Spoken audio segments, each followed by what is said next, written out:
Hello everyone. So today's topic is capacitance. Basically capacitance word बना है capacity से. So it is the ability or capacity of a body to store electric charge. किसी body की capacity या ability कि वो कितना charge store कर सकती है उसे हम क्या बोलते हैं, capacitance. Okay, so expression for capacitance. C, when a charge is given to a conductor its potential increases. Means जब भी हम किसी कंडक्टर को चार्ज देते हैं तो उसका पोटेंशियल इंक्रीज हो जाता है. Means Q is directly proportional to potential V. इस टर्म को हम पहले एक एग्जाम्पल से समझेंगे एंड फिर देखेंगे कि कैपेसिटेंस का एक्सप्रेशन क्या आता है. Okay, so this is for your understanding only. Suppose आपके पास क्या है, एक बीकर है एंड आप क्या कर रहे हैं, उस बीकर में वाटर ऐड कर रहे हैं. ठीक है, सो फर्स्ट टाइम जब आपने बीकर में वाटर ऐड किया तो सपोज वाटर का लेवल इंक्रीज हुआ. कितना लेवल आया वाटर का, H height I water level की. ओके, सो अब सेकेंड टाइम जब आपने वाटर ऐड किया तो सपोज वाटर का लेवल फिर से इंक्रीज हुआ एंड अब कितना हुआ, इतना. इसे हम फिर से क्या लिख लेते हैं, एच. ठीक है, तो यहाँ पर हो क्या रहा है, जैसे जैसे आप वाटर ऐड कर रहे हैं वाटर लेवल इंक्रीज हो रहा है, उसकी हाइट इंक्रीज हो रही है. ठीक है, और +1 में आपने पढ़ा होगा कि हाइट के साथ एक एनर्जी एसोसिएट होती है. वो कौन सी एनर्जी है, पोटेंशियल एनर्जी. तो जैसे जैसे आप वाटर ऐड करेंगे तो इसकी पोटेंशियल एनर्जी क्या होगी, इंक्रीज होगी, because it is mgh. Height increase होगी तो पोटेंशियल एनर्जी भी इंक्रीज होगी. ठीक है, सो देखो जब आप थर्ड टाइम वाटर ऐड करेंगे, सपोज ये ऊपर तक फिल हो गया, ये बीकर यहाँ तक फिल हो गया, तो वाटर लेवल की हाइट क्या आई, मैक्सिमम. ठीक है, मीन्स वाटर ऐड करने से इसकी पोटेंशियल एनर्जी अब कितनी हो गई, मैक्सिमम. तो अब हम क्या करेंगे, यहाँ पर कुछ टर्म्स को रिप्लेस कर देंगे. अब हम वाटर को रिप्लेस करेंगे चार्ज से एंड पोटेंशियल एनर्जी को रिप्लेस करेंगे पोटेंशियल से.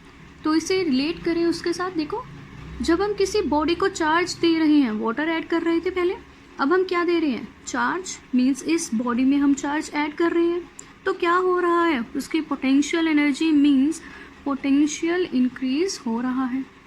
तो वही हमने ऊपर लिखा है, that is Q is directly proportional to V. Okay, so अब आपको ये क्लियर है कि Q directly proportional to V कैसे आया. ठीक है, और जब हम यहाँ प्रोपोर्शनैलिटी का साइन रिमूव करते हैं हमारे पास वैल्यू आती है Q is equal to CV. जो C है यहाँ वो है कांस्टेंट ऑफ प्रोपोर्शनैलिटी, जिसे हम क्या बोलते हैं, कैपेसिटेंस. तो यहाँ से हम कैपेसिटेंस C की वैल्यू निकाल लेंगे. So C is equal to Q by V. So this is the required expression for capacitance. Okay.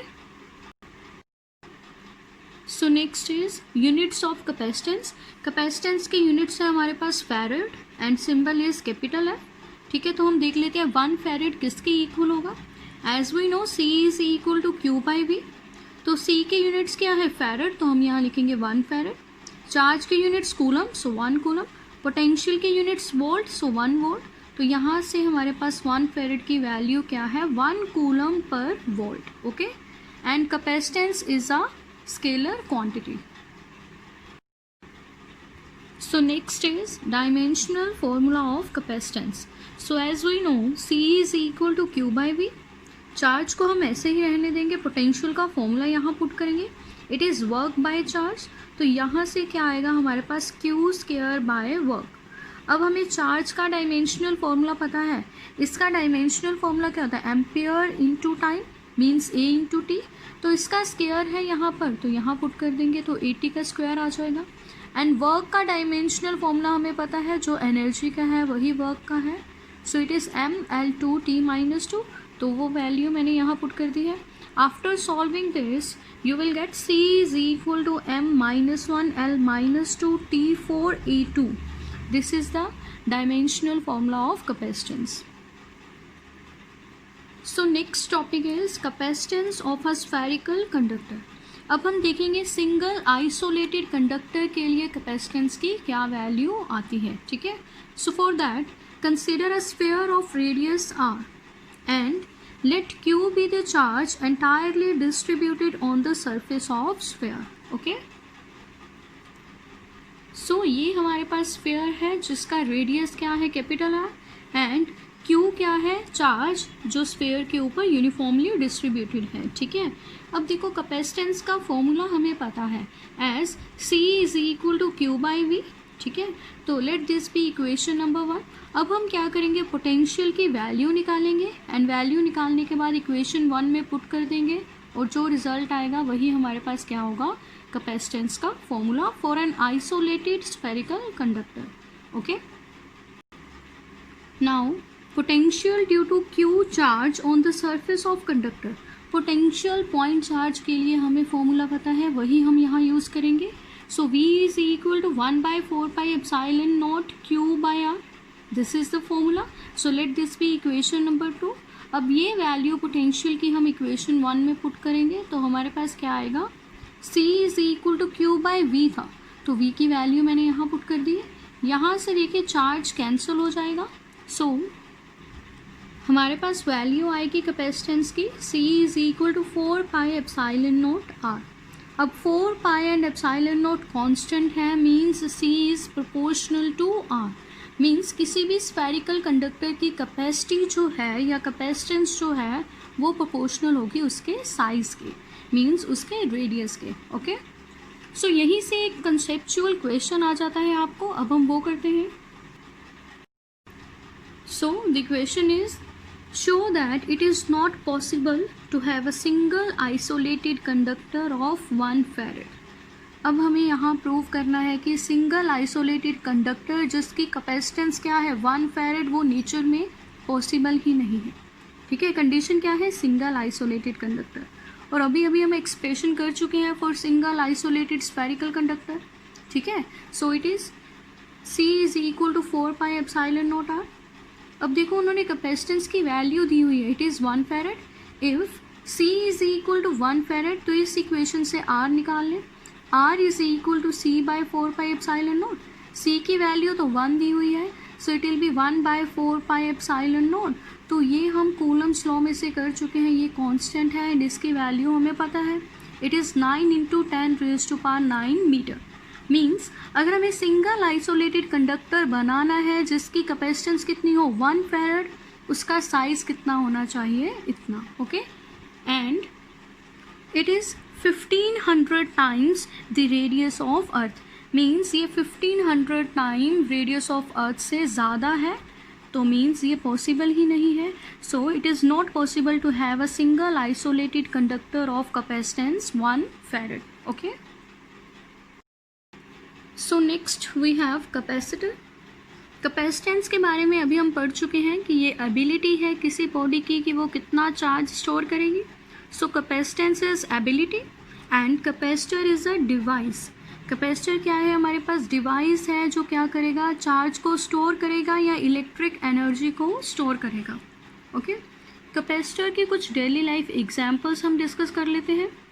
C, capacitor को पहले कंडेंसर बोला जाता था. तो कंडेंसर के बारे में आपने सुना होगा, इलेक्ट्रिक मोटर में लगे होते हैं या इलेक्ट्रिक फ़ैन में भी कंडेंसर लगे होते हैं. सो इनका वर्क क्या है, जैसे ही आप स्विच ऑन करते हो तो इलेक्ट्रिक फ़ैन को रोटेट कौन करवाता है, कैपेसिटर.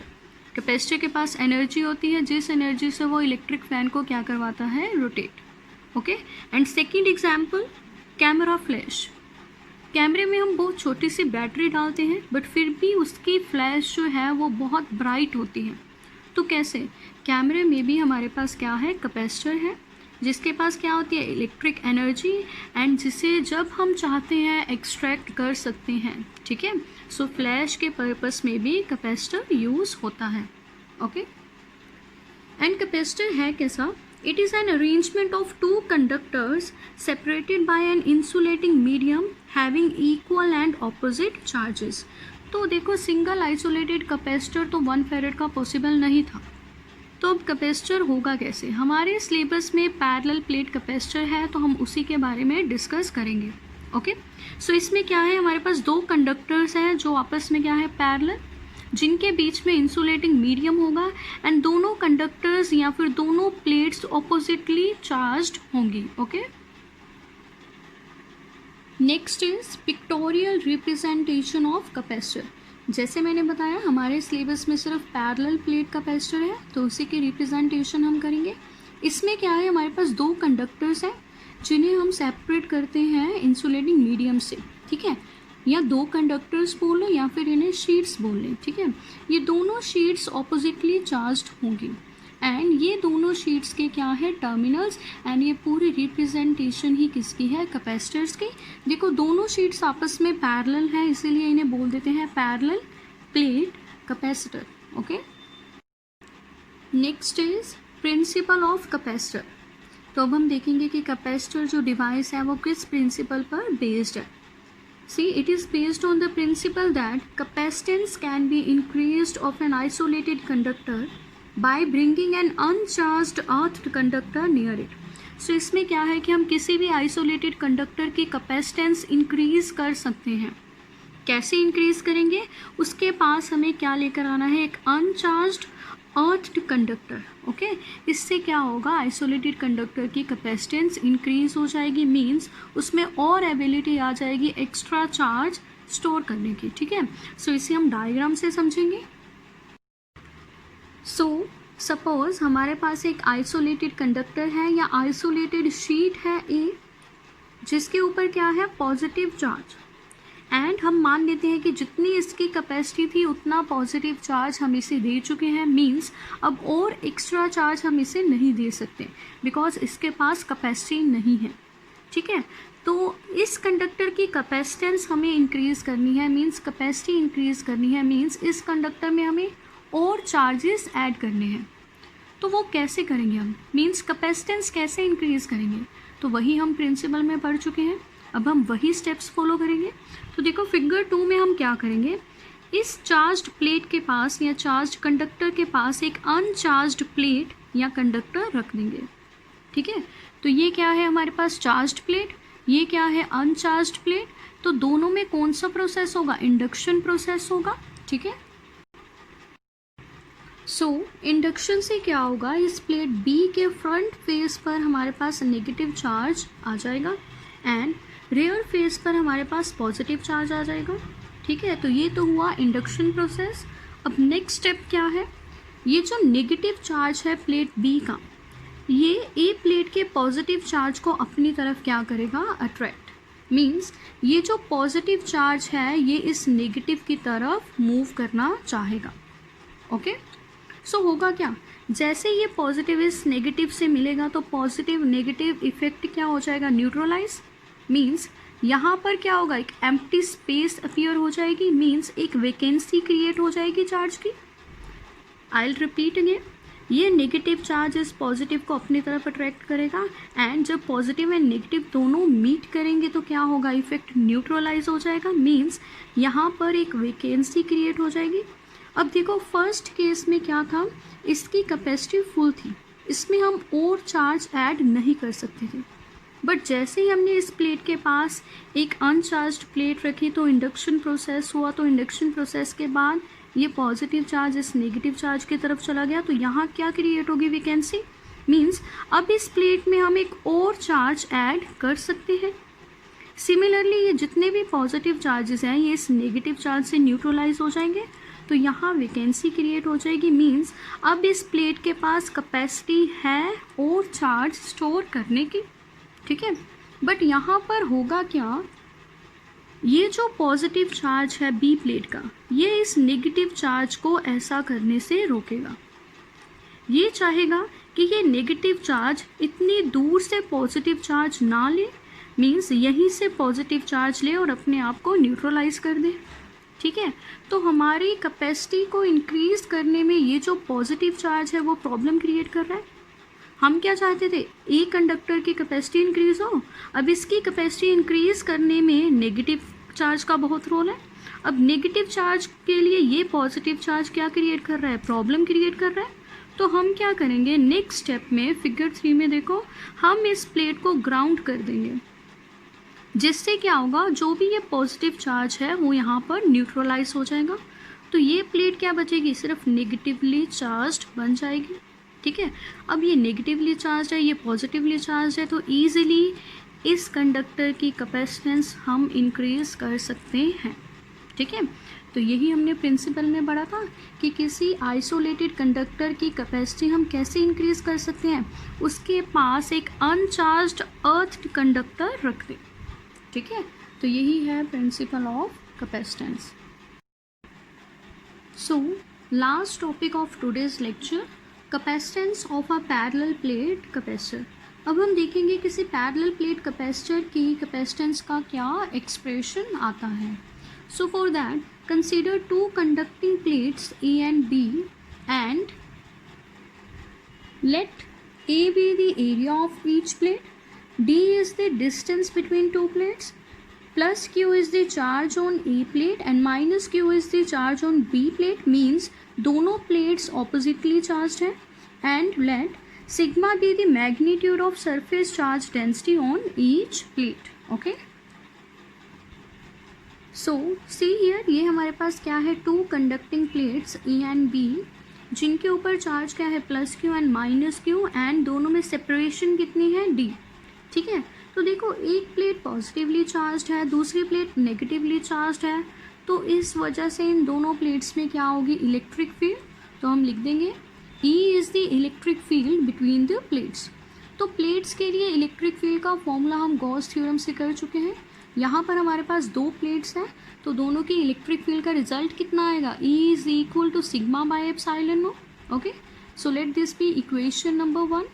ओके, सी हमें फाइंड करना है एक्सप्रेशन कैपेसिटेंस का।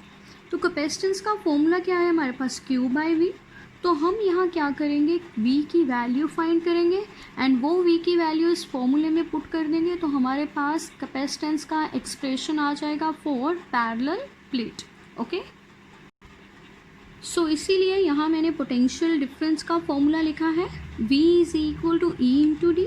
ये फॉर्मूला कहाँ से आया, as we know E is equal to minus D V by D R. ठीक है, इसे मैं लिख सकती हूँ E is equal to V by R. मैंने डिफ्रेंसिएशन हटा दी है एंड नेगेटिव साइन हटा दिया है। यहाँ से मैं V को कैसे लिख सकती हूँ, V is equal to E into R. R क्या है, डिस्टेंस, तो डिस्टेंस को हम D भी तो लिख सकते हैं। सो पोटेंशियल का फॉर्मूला क्या आ गया, E इंटू डी। ठीक है, सो वही मैंने यहाँ लिखा है, V is equal to E into D. अभी इक्वेशन 1 में हमने इलेक्ट्रिक फील्ड की वैल्यू लिखी थी, वो वैल्यू हम यहाँ पुट कर देंगे। So V is equal to sigma by epsilon naught into D. ठीक है, जैसे मैंने बताया हम V की वैल्यू फाइंड करेंगे और इस इक्वेशन में पुट कर देंगे, तो कैपेसिटेंस का फॉर्मूला आ जाएगा या कैपेसिटेंस का एक्सप्रेशन आ जाएगा। ठीक है, तो V की वैल्यू है हमारे पास sigma by epsilon naught into D. अब हम क्या करेंगे, सिग्मा की वैल्यू यहाँ पुट करेंगे। सिग्मा क्या है, सरफेस चार्ज डेंसिटी, एंड उसका फॉर्मूला हमें पता है, sigma is equal to charge by area. तो सिग्मा की ये value means Q by A हम यहाँ पुट कर देंगे, तो V की वैल्यू क्या हो जाएगी, Q by A epsilon naught into D. Okay, so see here वही वैल्यू मैंने लिखी है, V is equal to Q by A epsilon naught into D. So capacitance क्या बनेगी पैरेलल प्लेट कैपेसिटर की, C is equal to Q by V। हम यहाँ V की वैल्यू पुट कर देंगे, so it is equal to Q by Q D by epsilon naught A. यहाँ से चार्ज की वैल्यू कैंसिल हो जाएगी, तो हमारे पास कैपेसिटेंस का फॉर्मूला क्या आएगा, C is equal to epsilon naught A by D. Okay, so C depends on A, epsilon naught and D. Means जो कैपेसिटेंस है पैरेलल प्लेट कैपेसिटर की, वो किस पर डिपेंड कर रही है, geometry of the capacitance, and किस पर डिपेंड कर रही है, परमिटिविटी पर। मीन्स ना तो ये चार्ज पर डिपेंड कर रही है और ना ही पोटेंशियल पर। ये पॉइंट्स आपको अब याद रखने हैं एंड ये फॉर्मूला आप अब लर्न कर लें, C is equal to epsilon naught A by D. जितनी भी आगे हम डेरिवेशंस करेंगे वहाँ हम ये फॉर्मूला यूज़ करेंगे। ओके, सो यही था हमारा आज का lecture. So thank you so much.